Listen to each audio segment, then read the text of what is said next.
committees to order. Roll call. Johnson. Here. Jost. Here. Kim. Here. Naker. Here. Pravaski. Here. Yang. Chair Bowie. Here. 6 present and 1 absent, being Councilmember Yang, who is excused.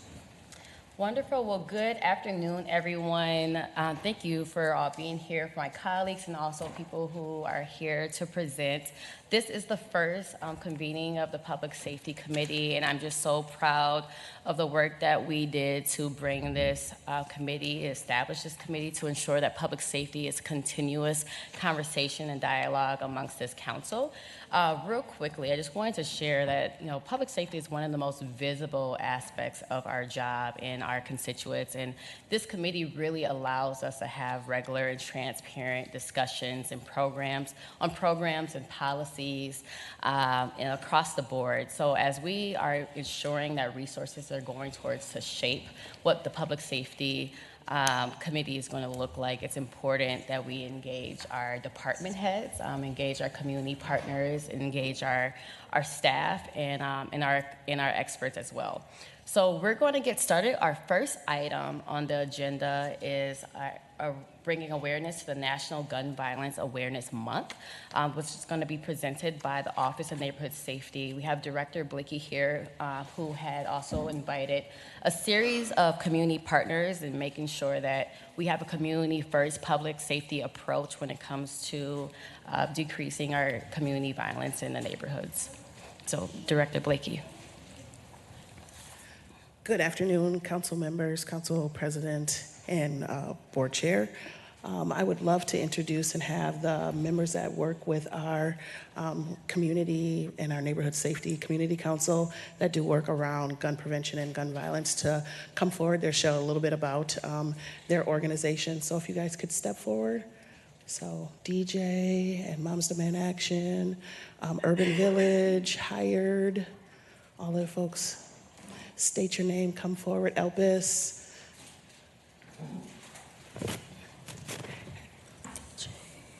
I'll let you take it away. Good afternoon. Good to see some familiar faces. My name is DJ. I'm the CEO and Executive Director at World Youth Connect, which is a youth-led nonprofit. We just turned 4 years old. Some of the work that we've been doing around public safety is just making sure young people have that sense of belonging, doing some prevention, social, emotional work. We're doing coaching this summer, new summer camps, and starting new initiatives to really keep them busy. There's a lot of them out there now, coming straight from programming. So, yeah, I think that's.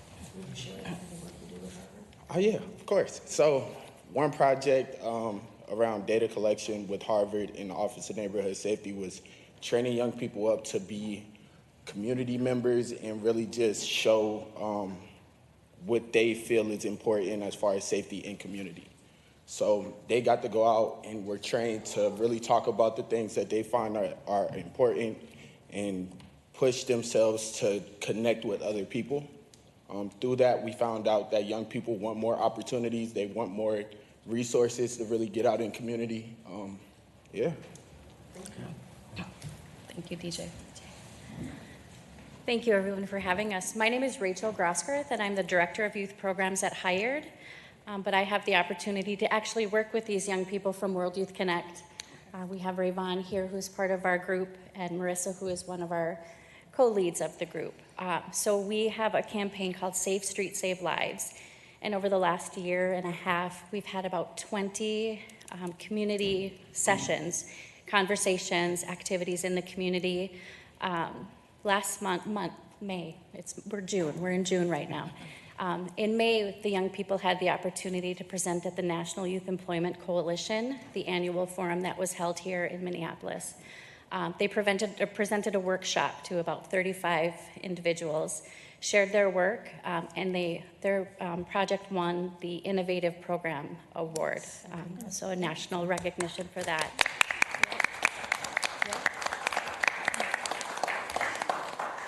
I will say, the opportunity that we have with this is to provide a safe space and a safe place for young people to gather, to talk with community about what they need. we just get to hang out with the young people and provide a space for them. Their voices are leading this work, and they are so powerful and impactful. We've had some artist vision events where they've created work on canvas to represent what a safe community looks like to them. We had an open mic night. We did quite a few of the Safe Summer Night events last year. We'll be at Melvin Carter Jr.'s house this Friday to co-host with him and present our work to that group as well. So we are just in community with young people and adults that want to talk about what we can do to provide safe spaces for these young people. So, Thank you. I believe now we have Moms Demand Action. Hello. My name is Gretchen Damon, and I'm here with my two co-volunteers, Dawn Einwalter and Kathleen Anderson. We belong to the St. Paul group of Moms Demand Action for Gun Sense. A large part of our work involves advocating for policy change, such as a secure firearm storage ordinance and a state law requiring background checks on all gun sales. Our work brings us into contact with St. Paul leaders, and we spend no time begging them to put gun violence prevention on the agenda. It is already there, and instead they say, let's get to work. Gun violence prevention is not just policy change, it comes in different forms. For example, we enjoy working with Linnea Jacobson on educating parents and guardians about gun safety in the home through the Goals Not Guns campaign. We spend time at the Ramsey County Attorney's Office attaching flyers about gun safety to cable gun locks and packaging them so St. Paul public libraries can offer them to families for free. We get our hands in the soil, weeding, transplanting, and mulching garden spaces, such as the Memorial Garden at Face to Face Academy, promoting environmental design as a way to reduce violence. As you can see, the action part of our name is not just a slogan. We are proud to be part of this important proclamation today, made possible by the St. Paul City Council. Thank you to Brooke Blakey and the ONS team for amplifying our work. A special thank you to Council President Rebecca Naker for her partnership. To Mayor Carter, we are grateful for your collaboration and your constant appreciation. Thank you, Chief Henry and the St. Paul Police Department for making gun violence reduction a top priority in your department. The past 2 weeks have been difficult for us with the shooting of Representative Melissa Hortman, a true gun sense champion. In her honor, we will continue demanding action as we strive for a culture of responsible gun ownership. Thank you.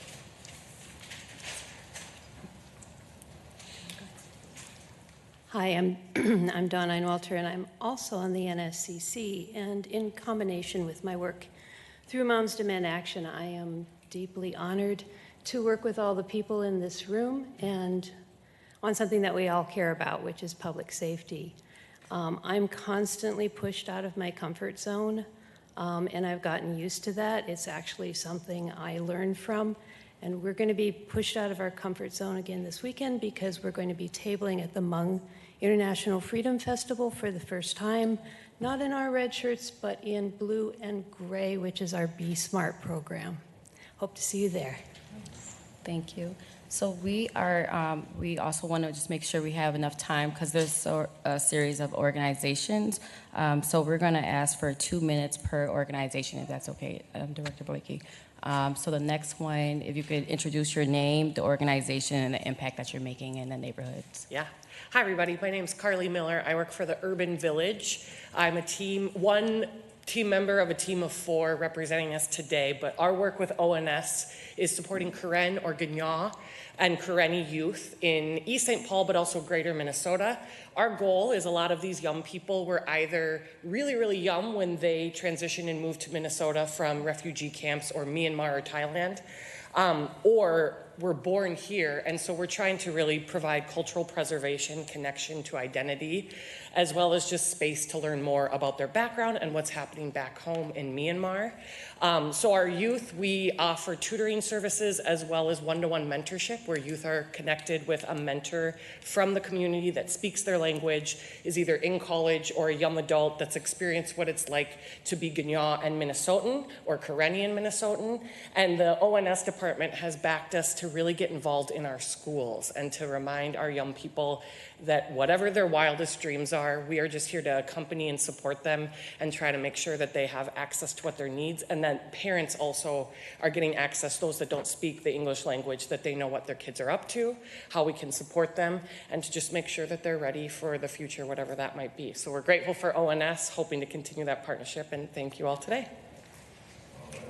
Thank you. So I believe we now have, is it Ellips?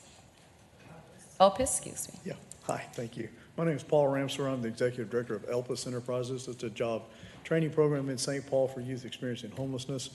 Our work with ONS and our work with Linnea Jacobson is on the Goals Not Guns program. The focus of the program is to work in the school setting and to give every student in the school an opportunity to voice their opinion about gun violence through a creative design that would go on a t-shirt. And so students created t-shirt designs. The school then chose one t-shirt, and then interns in our job training program in the screen printing department printed that shirt for every student in the school along with staff. And then we created a web store, and the shirts are on the web store with the profits going back to the school to continue their work in anti-gun violence. So far, we've worked with 3 schools, and we're hoping to work with more. And thank you very much for your support. Thank you, Mr. Paul. And we have Boots on the Ground Community Patrol.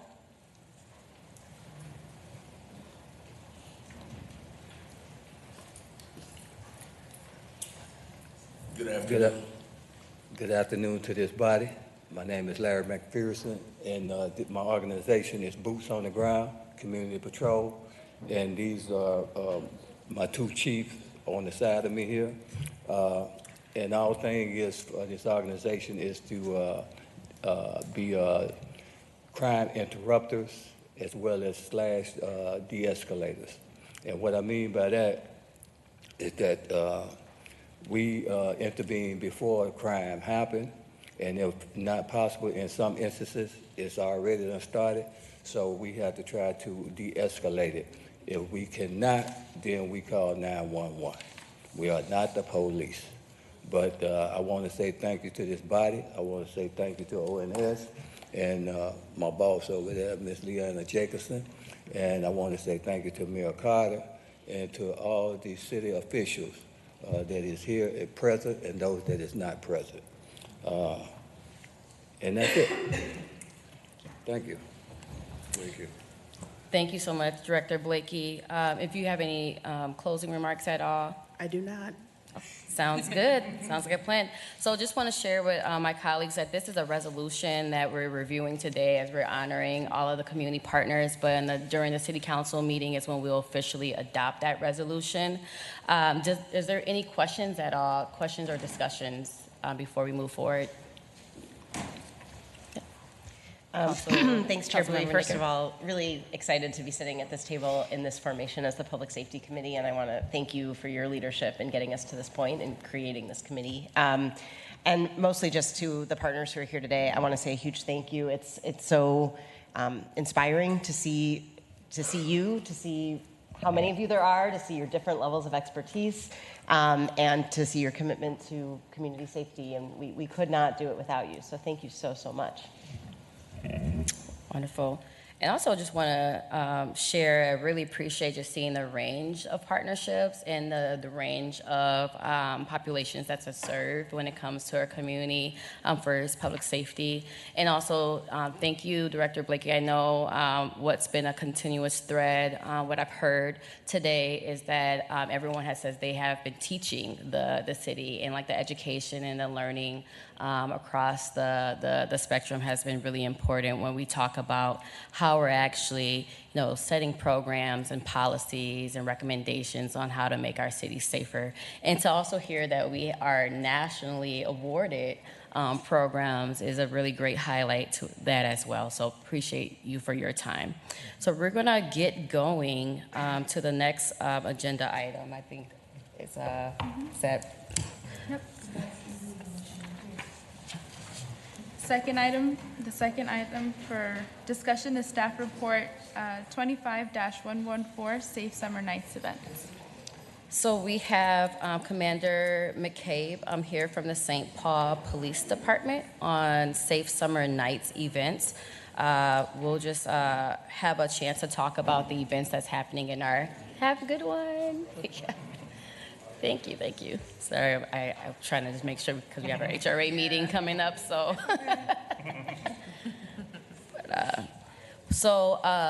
Commander McCabe is going to talk about the Safe Summer Nights. So there's actually been quite a few events happening in our ward. But the reason why I have this on the agenda, because I know we've had this in our emails, is really just hearing the background around how Safe Summer Nights have came about. Had a good conversation with Chief Axel around this being really truly a community volunteer-driven initiative that our city just has a chance to highlight. So Commander McCabe, you could just take it away from here. Absolutely.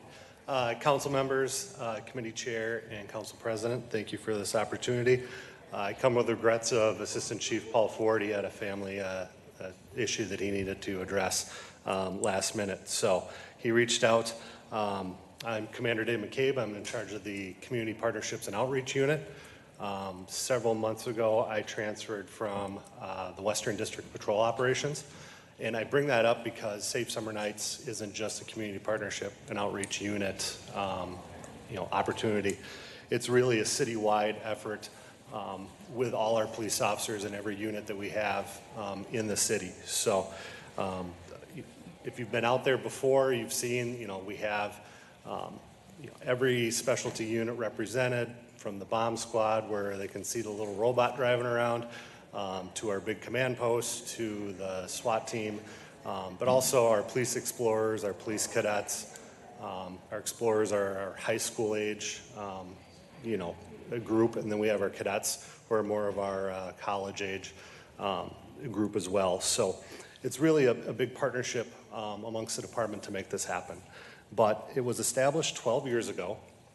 There was a breakfast meeting between private citizen Tom Campion and then Chief Todd Axtell. Tom Campion approached the chief at the time and suggested this idea of having barbecues in areas that are high crime, and a way to kind of go in there and have something positive, have a community event where the police and the citizens could come together, not so much in a formal role, but more of an informal role. Then Chief Axel agreed to that, and Safe Summer Nights was born. The first event had 5 volunteers, police staff, and a shocking 1,000 people showed up to have some hot dogs and burgers and kind of see what everything was there to be provided. Over the years, it has evolved to provide community services as well. We have a number, we have 40 resource tables. We're at our last Safe Summer Nights. So many of the community partners that you just listened to have resource tables at that event. In addition, we have St. Paul Ramsey County Public Health is doing prescription drop-offs there as well. They're doing a number of public health outreach. St. Paul Public Schools and nutrition services are there to ensure that our food security is stable for our young population. The City County Credit Union has started to come to provide financial security and financial advice to some of our citizens that need those resources as well. And then I'd be remiss with the firefighters in the audience not to mention their partnership in this as well, with their kitchen fire demonstrations that they do twice throughout the event. It's quite the attraction, but also very educational.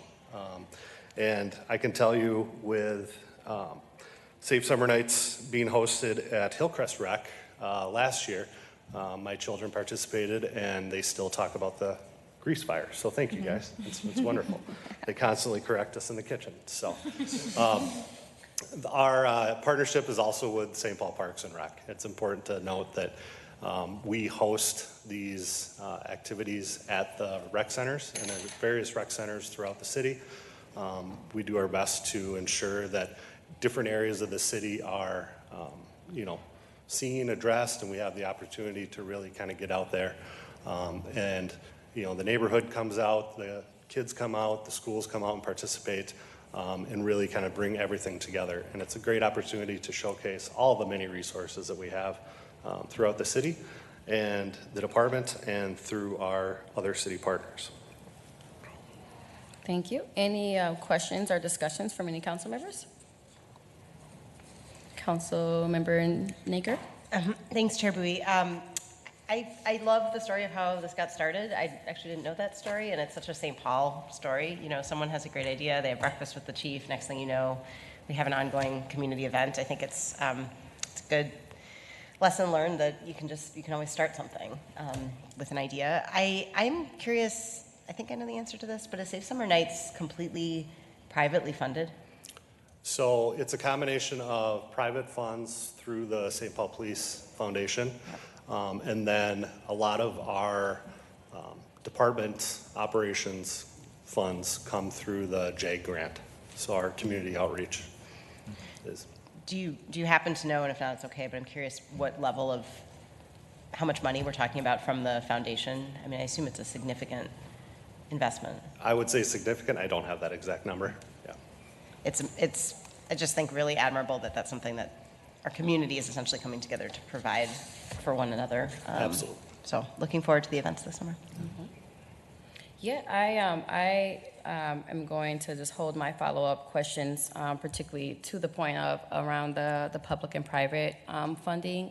I think brings up some ideas, particularly around here and from like the St. Paul Police Foundation and just all their initiatives and their partnerships, particularly with our police department. But thank you so much, Commander McCabe, for your time. I encourage my colleagues to go out to their events and their awards. I know I have quite a few coming up this month and next month. So it's a really great opportunity, as we've heard, not only to engage, but also highlight the many resources that we have and a great recruitment tool so we can be able to hire more staff and then build our team here in St. Paul. So thank you so much for your time. Absolutely.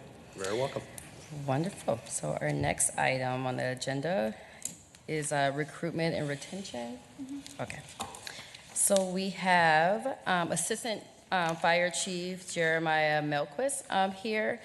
And this is give us some background on this agenda item. I had a chance to go to the Graduation Academy a few weeks ago at the Minnesota History Center, and it was a phenomenal class of new firefighters, and we also had the really exciting brothers. For the first time in history, 2 brothers were able to graduate and become firefighters and just continue the legacy of our family members who are firefighters here in St. Paul. So Assistant Chief Melquist has a presentation particularly around recruitment and retention, and we also have we have a Captain Baker here as well as Deputy Chief Smith here in the audience as well. So if you have any questions of the Fire Assistant Chief, you can ask your questions now particularly, but we are trying to be done around that 1:45 time to give us some wiggle room for our next meeting. So let's keep that in mind as well. But thank you so much, Assistant Chief Melquist. Good afternoon, council members, Council President Aker, and Committee Chair Bowie. I'm here today in place of Chief Inks. He sends his regrets. He had a personal appointment he had to attend to. Again, my name is Jeremiah Melquist. I'm the Assistant Chief of Operations for the St. Paul Fire Department. Our mission is simple but powerful. Protect and serve with skill and compassion. We're here today to highlight how recruitment and training are critical to continuing that mission. A well-trained, diverse team ensures St. Paul gets the very best emergency response. Excuse me 1 second, Assistant Chief. I just realized that not on the intercom, the presentation. Is there supposed to be some visuals? Yep, I got it right here. Is it on? There you go. So just want to make sure the slides Sometimes are. it doesn't catch that you're doing a presentation. It's voice activated. Yeah, we just voice activated. Yeah. Put the cue in there. Okay. Carry on. Thank you. I just want to make sure it was. Our department is aligned with our city's goals: community first public safety, lifelong learning, and economic justice. Our mission is to protect the people of St. Paul with public education, fire suppression, rescue, and emergency medical services. We partner with the community to mitigate risks and respond to all calls for service with skill, dedication, and compassion. Each and every day, our firefighters on the streets make decisions based on our core values. That acronym's PRIDE, professionalism, respect, integrity, duty, and equity. Our role, though, as a fire department for the city is to be proactive in public safety, public education, and risk reduction. To do that, recruitment and retention are foundational to our ability to serve effectively and equitably.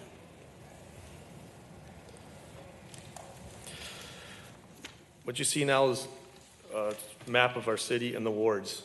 So you can see what we have. We have 16 stations across the 7 wards. We have a total of 524 FTEs, but that includes firefighters, administration, accounting, building maintenance, and public safety garage.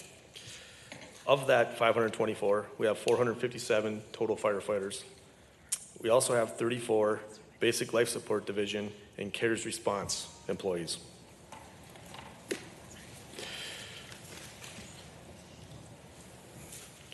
We are responding to more calls with the same staffing we had over a decade ago. Recruitment and retention are our frontline strategies to meet community needs and reduce expensive overtime. It's about public safety readiness and smart workforce planning. Come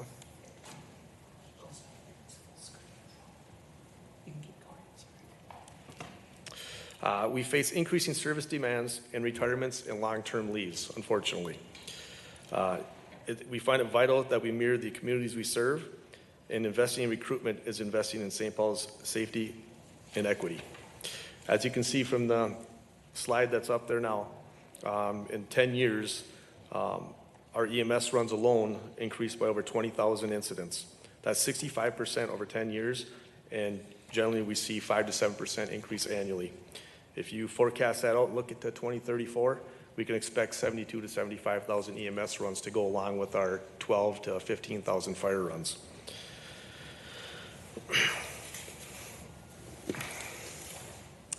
Jumping into our academy. Our academy balances physical, technical, and academic demands. Candidates must already be an EMT, emergency medical technician, or paramedic before day 1. We are asking a lot of them and providing the tools for them to succeed. Our academy is very intensive and well-rounded. As you can see, a normal standard academy is 14 weeks. We do have a lateral transfer academy that we utilize every few years. That's a shorter version. The standard academy gets certifications of firefighter 1 and 2 and hazardous materials operations. During Chief Inc.'s term as chief, we have graduated 209 new firefighters from 11 academies in just over 6 years.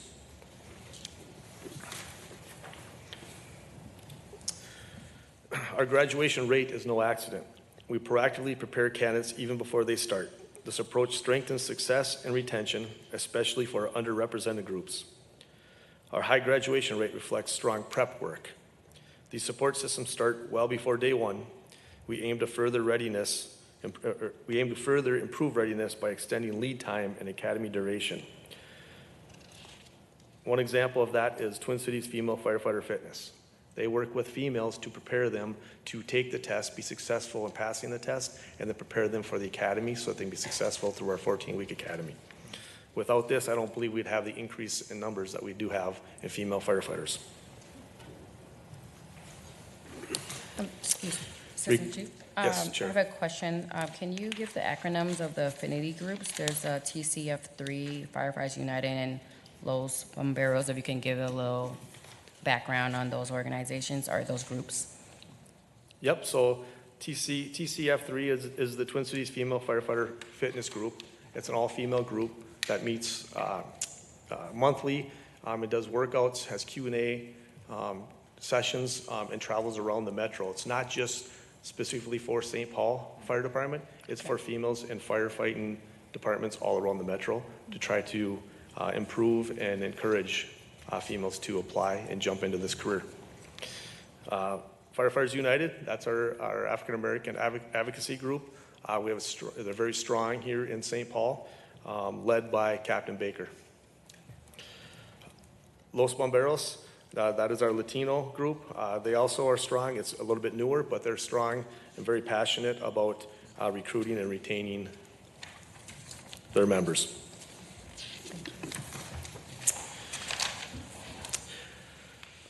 Recruitment and academy cost. Recruitment and training are significant but strategic investments.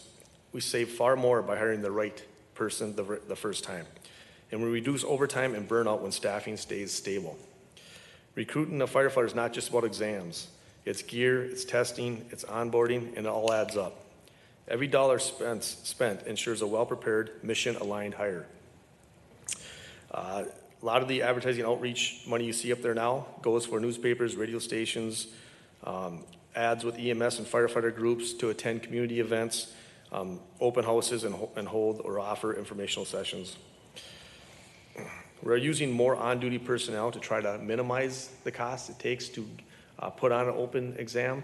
But again, we have to balance out the need to have members, employees in the seats to respond to the runs and also tackle all these initiatives. Training is not an expense, but rather an investment in human capital.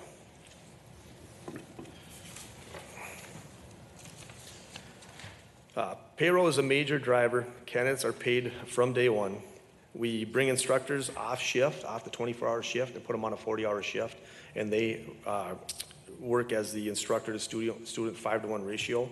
Right now we have 3 members full-time out at training. That's not enough when we have a 20, 25, 30 recruit class. So we bring them off the street, and with that comes backfill for those positions.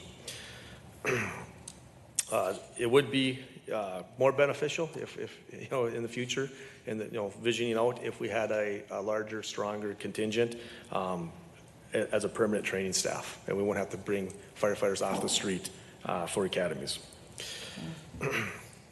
We do rely heavily on overtime to backfill, and we rely on volunteers to go out and companies to go out during the day.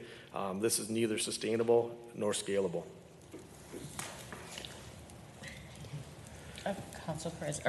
Council Member Jones and then Council President Nicker. Thank you, Chair Bowie. I just have a question about what you just mentioned regarding the so needing more permanent training staff, and you rely on overtime to backfill the instructors from operations. I think I understand that, but then you mentioned that there are volunteers. Are those firefighters that or staff that are volunteering their time, or are these volunteers that are not? That's firefighters volunteering their time on their day offs. Okay. Day off, so if they're on the 24-hour shift, they'll go out and assist at the academy on their day off. Okay. Okay. Thank you. Thank you, Councilmember Joyce. President Nicker. Thanks, Chair Bowie. It sounds like there's not only no cost to the cadets, but they're actually getting paid for their time. That's right? That's correct. And then what is the expectation in terms of their eventual application to and being hired by St. Paul's Fire Department and length of stay in the department? What's the expectation? That's a great question, Council President Aker. Our expectation is that we see 20 to 25-year career after completion of the Fire Academy. That's not always the case. And just as a follow-up, also my expectation as well. But I guess what I'm wondering if we've looked into, is there any chance that we're training folks for other fire departments? That's always the case, dealing with what's going on, and I'm going to get to that in a little bit in here. But the issue we have is the pool is limited for paramedics and EMTs, and that's not just here in Minnesota. That's across the nation, and we're all fishing in the same pool. So our department provides a lot of benefits, a lot of opportunity that other departments don't, but each individual, for whatever reason, has their certain goals in mind personally. But I like to think that St. Paul is the best option. We have the most promotional opportunities. We have the best EMS division in the entire Midwest, in my mind. And you work for the capital city, the best fire department in the state of Minnesota. Thank you. And then we have one question from Councilmember Kim. Yeah, a follow-up question is, what amount of overtime hours on average is being committed to firefighters using overtime to conduct the trainings? Well, so the overtime for the training, that's not where the overtime comes in. The overtime comes in when I pull 5 captains off the street to go to the academy. So they'll go on the 40-hour work week for 14 weeks, and so they're not getting any overtime out there. But when I pull them off the streets, I create an open spot. So I would have to check with our finance director, Jill, to That get those numbers. number But I can follow up with those and get you those numbers. Yeah, I appreciate that clarification, and that is a number we're interested in. Thank you. Excellent. Thank you, Councilmember Kim. And then we can keep going. We have about 10 more slides left, but please, if you have questions, I'll make sure to look for you. Normally, I'm a fast talker, so I'll try to get through them within our You time are. constraints. Community and outreach recruitment. We built a robust partnership to reach youth, BIPOC communities, and women. Our model is nationally respected and deeply local. This outreach is working, and we can scale it even further. We meet people where they are: high schools, gyms, churches, parks. As the police department ahead of me said, the Safe Summer Nights. We attend all the Safe Summer Nights, and we use that as a recruiting tool also. Social and community trust building is our best long-term recruitment tool.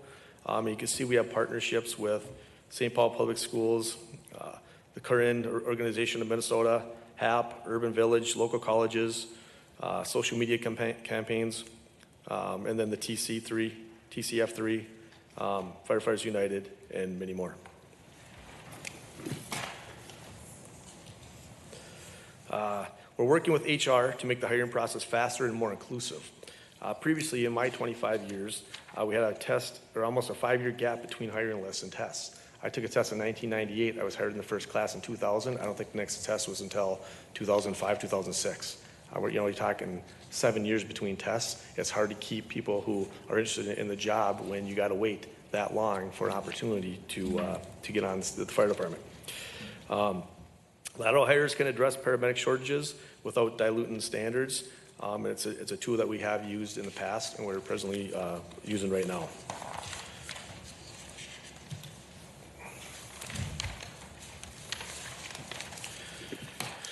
Recruitment wins. Excuse me, Assistant Chief, we have one question from Yes, Councilmember sorry. Naker. Thanks so much, Chair Bowie. So how long is the hiring process now, and how often are the tests conducted? And can you kind of give us the sense of where that falls with relation to the academy? Is that's after they complete the academy, or that's to get into the academy, sort of? Councilmember Naker, Chair Bowie, that's a great question. So we do not have an open list right now. So we are presently at this time preparing and planning for the tests, and that'll be given in the spring, to create an open list, and then that first academy will not happen until after the list is created and we hire, and that won't be till fall of 2026. So we talked about the lateral transfer when the list is expired and where we need to fill our FTEs, that we use the lateral transfer to try to recruit paramedics and try to have an academy that can get us through the time that's going on. We have plenty of our divisions, personnel, PIO out working right now, trying to set it up and recruit and get the demographics that we're looking for.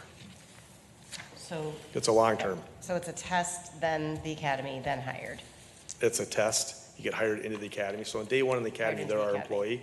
Then they go through the academy for 14 weeks, and they graduate the academy, then they hit the streets. And how often are we doing the test these days? Our goal is every 1 to 2 years. Right now, this would be year 2. So 2 years as opposed to 5. Thank you. And also, I just want to just flag, we just have a few minutes left. If you do have questions, you can write them down. We can try to, may not get your questions answered, but follow up with Assistant Chief Melquist or my office, and we can make sure we can have follow-up. So I do want to flag the overtime question as well, too. That's something that's important for us to Sounds good. I'll get all have for those next questions time. answered. Yep. Thank you, Chair Bowie. Yep. Recruitment wins, BLS. BLS has been such a win for our department. The expansion of BLS to support operational needs, respond to Alpha and Bravo runs, has now gone to 24/7 response. We use it for our power rigs, interfacility transports, CARES incidents. It's a huge success, and I see the future. My vision is that the BLS division will expand, with your assistance, of course. Recruitment wins, pathways. Our EMS Academy, it's our greatest recruitment tool and pathways program. It's in its 25th class right now. The 26th class starts in September. The 16th year of the program, we've had 370 graduates, 31 have been hired straight from EMS Academy to St. Paul Fire. But more important than that, 68 other members have been hired to other departments, police department, hospitals, ERs, law school. Some have gone on to be doctors, PAs, nurses, flight attendants, organ donation coordinators. It's just a huge success, and it's a pathway for our youth and our community to not only come on the fire department, but to find a career, and to find a life that's worth, that has a meaning to that individual. Currently, we have 1,648 people on the interest list for the EMS Academy. Huge success. Quickly, I'll jump into the strategic overhiring model. Our goal is to hire 12 to 20 above our FTE cap. We found that it reduces overtime by $1 million a year. It fills gaps from attrition, military leave, parental leave, and long-term leaves. So instead of backfilling with expensive overtime, we're asking to overhire slightly to maintain daily staffing and meet call demands. This change makes financial and operational sense. On the next slide here, I'm going to show you in 2019, Chief Inks, before my time, had the idea and went to OFS and they approved it. The OFS and the Mayor's Office approved it in 2019 to hire 12 to 20 extra. And as you can see on this slide, that in 2020, we had the lowest amount of overtime spent, and our daily staffing has never been higher. That's an average daily staffing based on sick, long-term leave, overtime that can or cannot be filled. But what this proves is that we can save at least $1 million by overhiring. Our next plan is a D shift. It was just implemented this year. We hired 2 captains above and 1 district chief above. It started March 8th of 2025. And in 3 months, we've saved $114,000 in overtime, and this also helps balance the shifts. Our firefighters are able to bid to different shifts. We have A, B, and C. Having the D shift lets them fill in the spots for long-term leave, vacation, whatever it may be. So it helps balance our average daily staffing, and it saves on overtime. Our future goal and vision is to expand the D shift also. Interest is strong for our academy. We just need to make the process faster and smoother. Every delay risks losing good candidates to other departments. We're actively recruiting now and fine-tuning our prep pipeline. We're making the process clearer and more inviting. Positives, no longer an application fee to apply. Expedited process with a qualifications rating as part of the application process, and that allows for immediate practice sessions with all qualified candidates. Preparation time between sessions for females has increased, and with that, the success rate has increased. Our key challenges: EMT shortage statewide, paramedic shortage statewide, competition for talent. Like many departments nationwide, we face retention headwinds. Talent is limited. Every department is fishing in the same pool.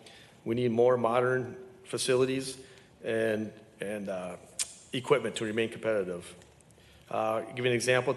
Just this last week, Assistant Chief Sampson and his EMS division interviewed 21 of our firefighters, and 15 were selected that will start medic school this fall. So we're moving in the right direction, but that is through funds that we have secured through grants. Opportunities ahead. Our internal support systems and feeder programs give us a real edge. We must invest to keep it working. There's more opportunities for promotion, more opportunities for specialties such as hazmat, squads, MART, Minnesota Task Force 1, SWAT medic. Our chief has been very supportive of the Executive Development Institute for Firefighters United, training our leaders of the future. We also are very, our senior command and our fire department is very, or supports the health and wellness, both mentally and physically, of our firefighters, and that includes sending them out when we need to the IFF Center of Excellence and the Health and Wellness Center in Utah. The path to retention is by valuing our most important asset, our firefighters, and creating a work atmosphere where they feel safe and secure and with the tools to be successful always.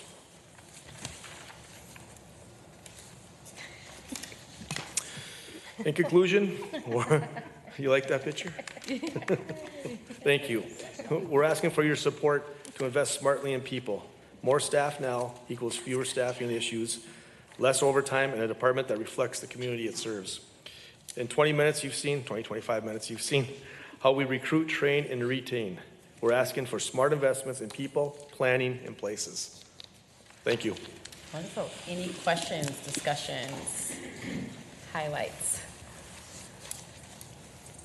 Okay, I see everyone's on thin ice right now. Okay. Well, thank you so much, Assistant Chief. You definitely have a lot that you had covered and a lot that I see for us to include on our future agendas. Especially, I just want to just highlight removing the barriers and removing the application fee. Also want to learn more about the D-shift to hear better ways that we can have cost savings, especially when it comes to that overtime. So thank you so much for your time. So our next meeting for the Public Safety Committee is going to be held Wednesday, July 23rd, same time, same location. And the topic on that will be re-inviting the firefighter department to talk about the chemical dependency. Also, County Attorney John Choi's office will talk about the chemical dependency courts and how that the partnerships across the board. So any information that you want to have in those slides or hear from the firefighters or the county attorney's office, please reach out to us in advance. And if you have any questions, you already know Assistant Chief is a friendly face, very approachable, and has been very responsive. So thank you again for officializing our first public safety committee. And if we don't have any questions or anything, this meeting is adjourned. Thank you.